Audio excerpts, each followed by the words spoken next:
Hello. These instructions are for installing the tongue and groove wall kit. This kit is suitable for a span of 1 meter. However, it can be cut down for shorter runs. If your run is greater than 1 meter, you will need additional kits. The kit can be installed at the full height of 1.2 meters, or it can be cut down to your preferred height.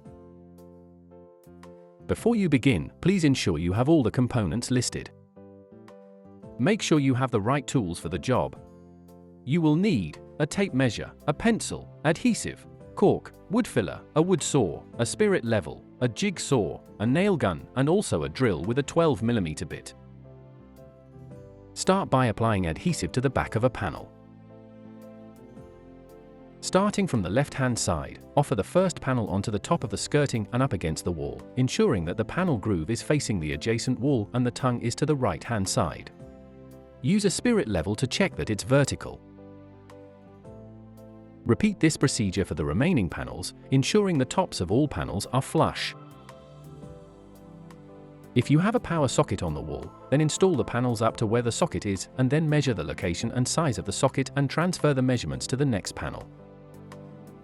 Drill holes in the corners and then use a jigsaw to cut out the hole for the socket. Tidy up the edges with some sandpaper and then apply adhesive to the back of the panel, install and continue the run. When you reach the end of the run, chances are that you are going to have to cut the last piece in order for it to fit. Do not apply adhesive to the last 2 panels at this stage. Offer the dry panels into position and measure the distance to the wall at both the bottom and top of the gap. Cut the last panel to size. Remove the last 2 panels and offer the cut piece into them. Apply adhesive to the back of the panels. Offer the panels at an angle into position and press into place. To finish off the paneling, you may wish to apply decorative moldings to the top. These are sold separately, and in this example we're using TM795 and TM651. Cut the decorative and capping moldings to length. Offer the decorative molding to the front of the top strip so that the top of the molding is flush with the top of the strip. Secure it using a nail gun. Offer the capping mold on top of the decorative molding and top strip and secure it using a nail gun.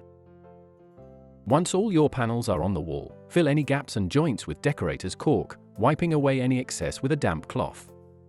Fill nail holes with filler and sand to a smooth finish.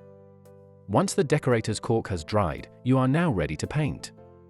Once it's painted, it'll be time to stand back and admire your work.